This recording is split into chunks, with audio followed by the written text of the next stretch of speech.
हमेशा की तरह बरसाइए। जोरदार तालियां साहब के लिए।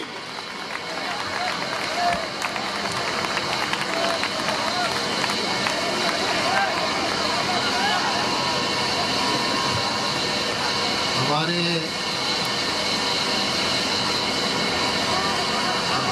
रानी दासी पॉलिटेक्निक के प्रिंसिपल मेरे छोटे भाई रविंद्र सामंत, सारे स्टाफ के मेंबर और भारत का भविष्य बनाने वाली जो बढ़ती हुई युवा शक्ति, आज वाकई जो बच्चों का परफॉर्मेंस देख करके बहुत खुशी हुई। छोटी छोटी बच्चियों ने भी इस हौसले से स्टेज पे परफॉर्म किया और आखिर में सर्जिकल जो स्ट्राइक की, जिससे जो पुरानी सर्जिकल असली स्ट्राइक वाली थी उसको याद दिला दिया कि किस तरह के माहौल में हमारे सीमाओं की रक्षा करने वाले नौजवान बच्चों ने जी जान की बाजी लगा करके देश के मान सम्मान के लिए कितना खतरा मोल लिया। उससे लगता है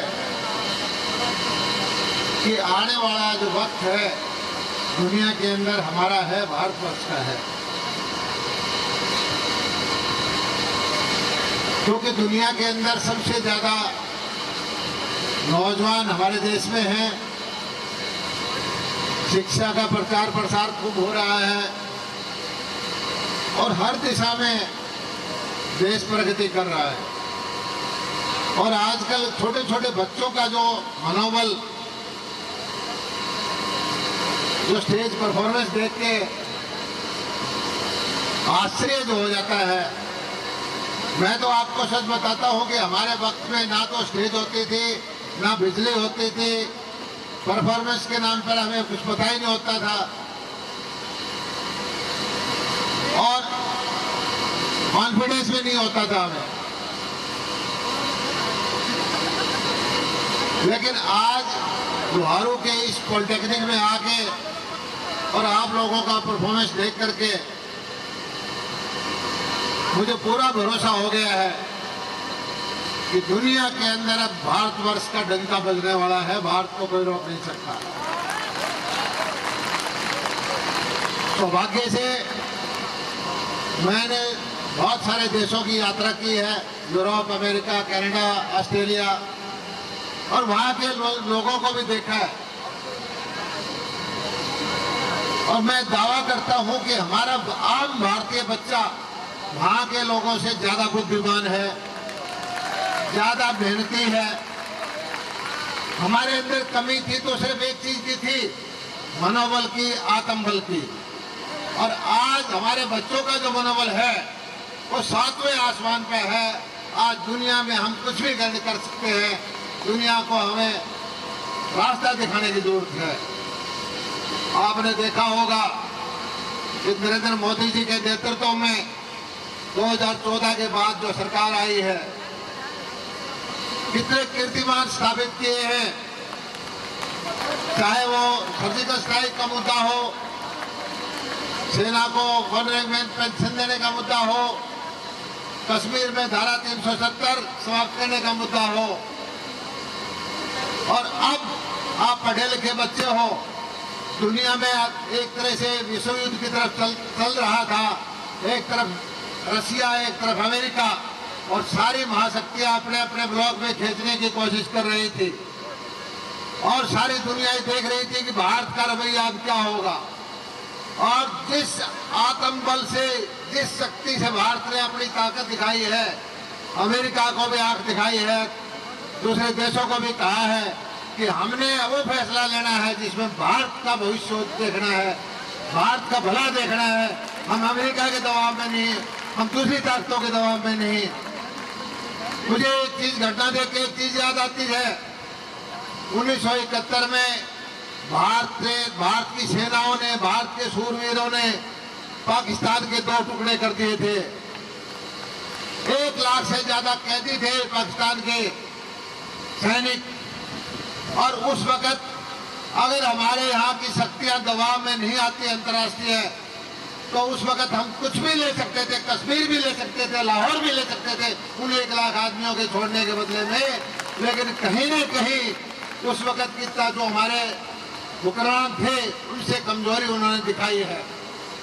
और आज नरेंद्र मोदी जी के रूप में हमारे जो नेतृत्व कर रहे हैं, दुनिया को दिखा दिया है कि भारत को ना कोई डरा सकता, ना कोई दबा सकता। और मोदी जी ने जैसे कहा कि आज हम आंख में आंख मिला के बात करते हैं, ना दुख के बात करेंगे, ना दूसरी तरह से बात करेंगे। तो मैं अपने बच्चों से आपकी प्रतिभा को देख करके बहुत आपको बधाई देता हूं।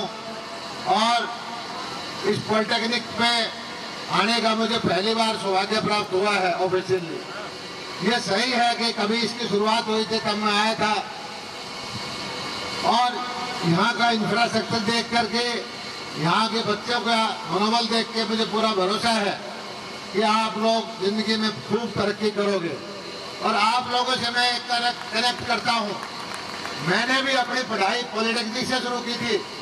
स्कूल के बाद पहली बार मैंने छोटूराम पॉलिटेक्निक से सिविल इंजीनियरिंग का डिप्लोमा किया था।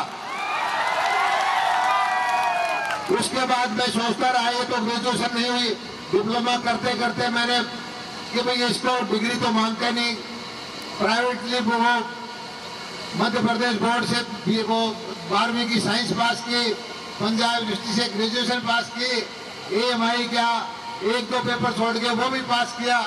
और इसी तरह से भटकते भटकते आपके लोगों की यहाँ तक पहुँच गया और सेवा का मौका आप लोगों ने दिया है। और इस इलाके की मुझे खुशी होती है किसानों की सेवा करके। जो आप कार्यक्रम दिखाया था बच्चों ने कि किसान बेचारा है, लोहारू का हरियाणा का किसान बेचारा नहीं रहेगा, उसको बेचारा नहीं रहने दिया जाएगा। वो हमारे मालिक हैं, वो अन्नदाता हैं, वो मानवता का पेट भरते हैं। कोई भी स्कीम बनानी है हरियाणा के किसान के लिए हम बनाएंगे, चाहे उसको बिजली देनी है, पानी देना है, खाद देना है, उसको जोखिम से मुक्त करना है, उसको मंडी का भाव देना है। हर चीज हम चाहते हैं कि किसान की खुशहाली हो। और किसान के बच्चे हमारे बॉर्डर पर, सरहद पर जो हमारी रक्षा करते हैं, उनकी भी हम देखभाल करते हैं। इसी तरह से धीरे धीरे करके ये हम इस विकास की तरफ इस क्षेत्र को लेकर जा रहे हैं। और आज की सरकार शिक्षा पर पूरा ध्यान है, स्वास्थ्य पर पूरा ध्यान है, कृषि पर पूरा ध्यान है। और आम जन का जो गरीब से गरीब लोग हैं उनके लिए भी हम स्कीम बढ़ा रहे हैं कि उनका कैसे उत्थान हो, कैसे वो प्रगति करे, कैसे तरक्की करे। और मुझे भरोसा है इस रानी झांसी पॉलिटेक्निक के बच्चों से, बेटियों से और स्टाफ से कि आप इस इलाके का नाम ऊंचा करेंगे। सौभाग्य से ये सारा रोड शिक्षा के नाम पर, यहाँ एक लड़कियों का कॉलेज, एक दूसरा बच्चों का कॉलेज, ये पॉलिटेक्निक, और भी एक आध कोई संस्था आ जाएगी। ये शिक्षा का पूरा गढ़ बन जाएगा यहाँ पर। और मैं जो यहाँ कोर्सेज की कमी है, हरियाणा सरकार के संबंधित मंत्री और मुख्यमंत्री से बात करके यहाँ कोशिश करूँगा कि इसको जल्दी से जल्दी कोर्स आ जाए।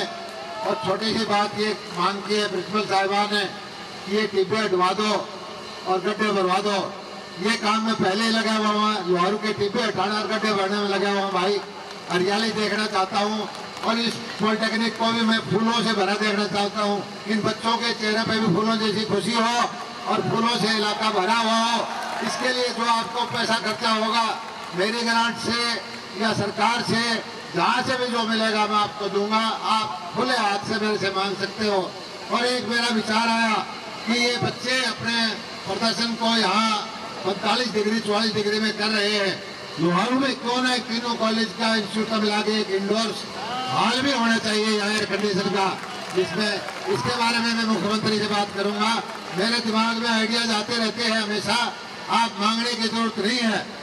और मेरा ये सोच है कि आने वाले वक्त में लोहारू जो है हरियाणा का नंबर 1 क्षेत्र बनेगा।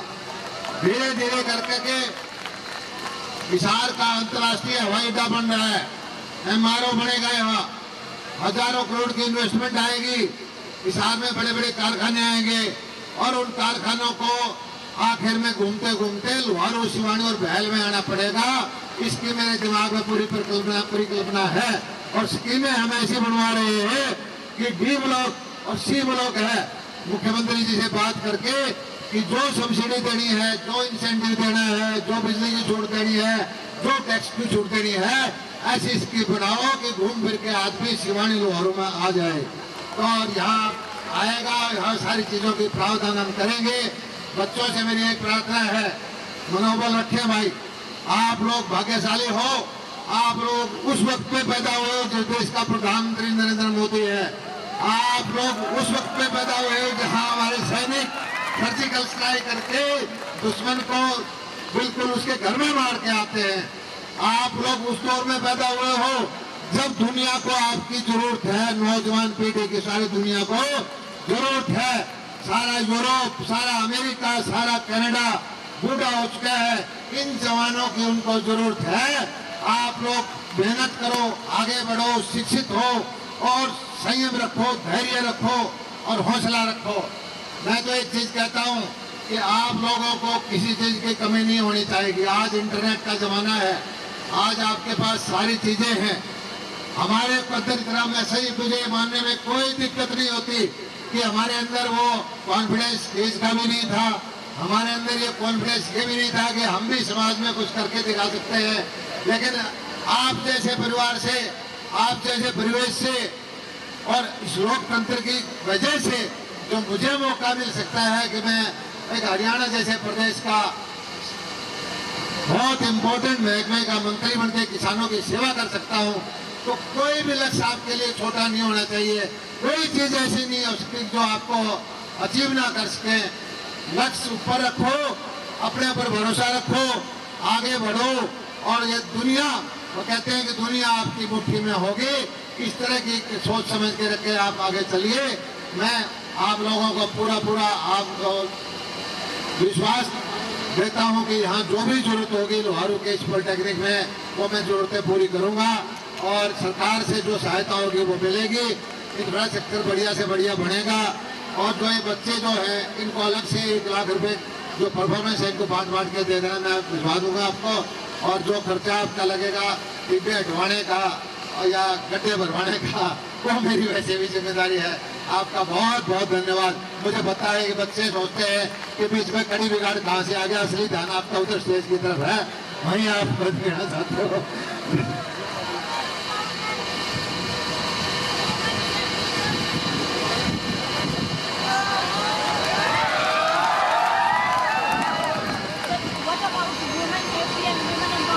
देखिए, वुमेन सेफ्टी और वुमेन एम्पावरमेंट का मुद्दा इस वक्त इसलिए नहीं होना चाहिए कि आज सारी सशक्तिकरण वुमेन के हाथ में है। आज मैं देख रहा था पिछले दिनों दिल्ली के अंदर हमारी सरकार के अंदर 7 डिप्टी कमिश्नर पुलिस महिलाएं थी। वुमेन को सोचने की जरूरत ही नहीं है कि हमें सेफ्टी की जरूरत है।